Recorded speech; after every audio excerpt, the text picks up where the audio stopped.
How to replace a window motor on a Subaru Forester SG model.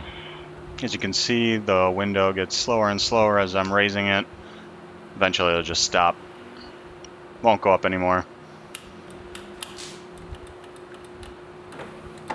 Time for a new window motor.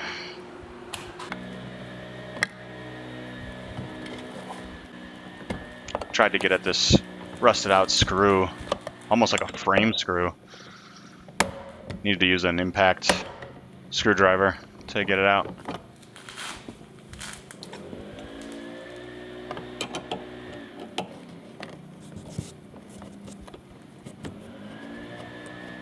Neighbors going to town with hedge clippers.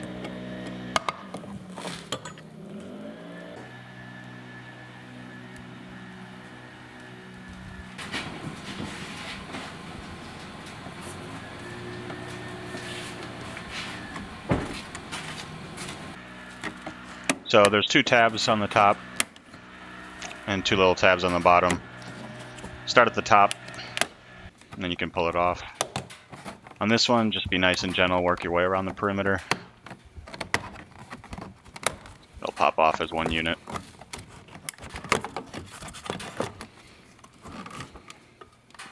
Two plugs on the back of this.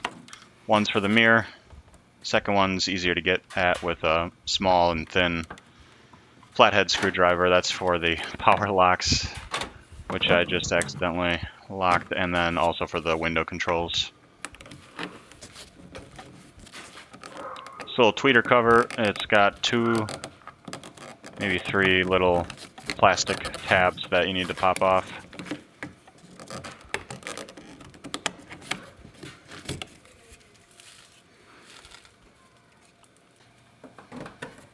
For the door panel, I found it easier to start over here on this side and then just feel your way around the outside coming down. You can see it's almost easier with just your hands after you get the first one off. You can feel where the tension is and just apply the right amount of pressure. Once you get all of those done, you have to lift it up and over. There's a lip that comes up and over on the top part.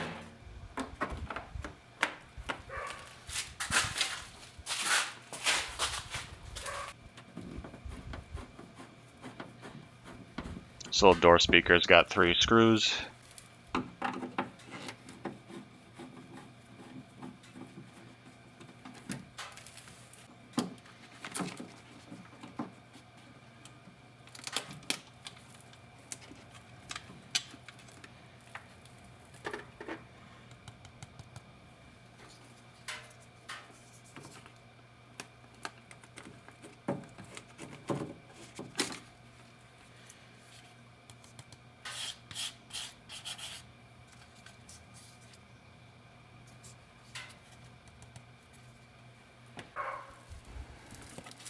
So I put my phone in selfie mode, looking up into the door. There's the motor. And you see that screw right there above the white plug? That's the first one you need to get at. It's the easiest one to get at, and it'll be one of 3 screws that you need to remove in order to get the motor detached from the regulator. Don't worry about taking that white plug out.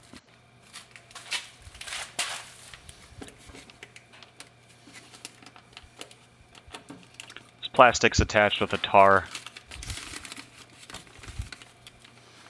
Just gently peel it away. Pull it up and away. And it'll reset when you are done and you can put it back without any problems. Next part, use a 10mm socket. Loosen these 3 bolts.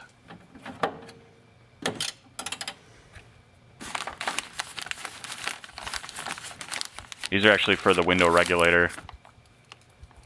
And notice I'm not taking them out at this point yet. I'm just loosening them.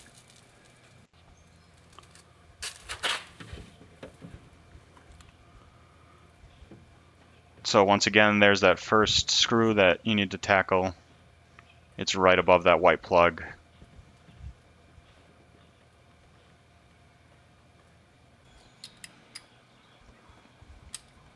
Used a 3/8 drive with a Phillips bit.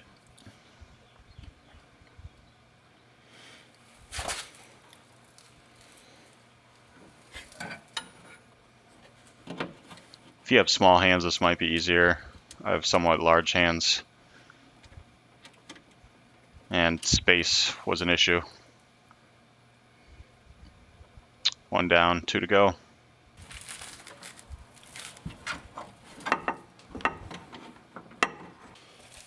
So I pulled out the stubby Phillips. It's shorter, but it still wasn't short enough, so tried a couple different variations. You might need to get creative with what you have in your house in order to get these screws out.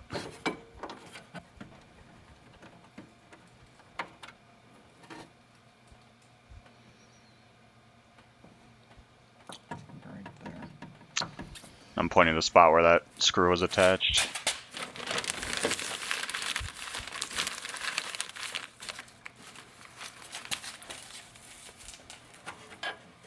So here I'm loosening the 3 bolts that hold the regulator to this inside part of the door frame. And the reason you need to do that is so that you can push the regulator away from you, create that space to pull the motor out.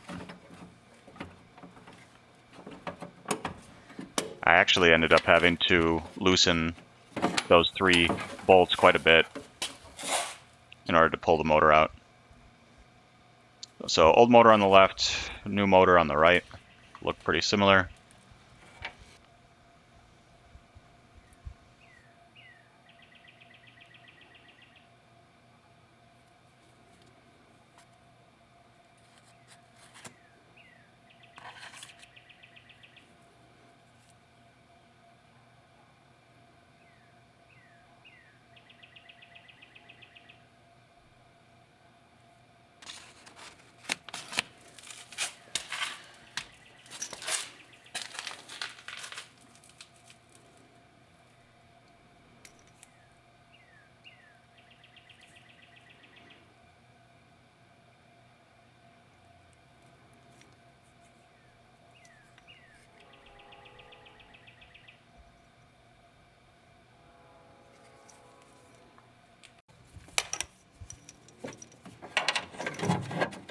Time to put the new motor in.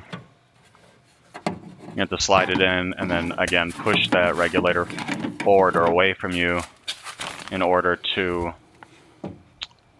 fit it in the right place. So here I'm just comparing where the holes line up, making sure that everything is right, and for this fitment it was. So out of frame here, I'm actually pushing that regulator back away from me and sliding the motor up into place. And the easiest way to align it and to get it into place is to use that first screw hole. It's easiest to see out of the 3, and once you line that up, you can feather that screw in and the rest will go in a lot easier. Hooking up the motor to its wiring and then hooking up the controls. And our first test is not working. It's skipping. But all it was needing to tighten all the screws and bolts up.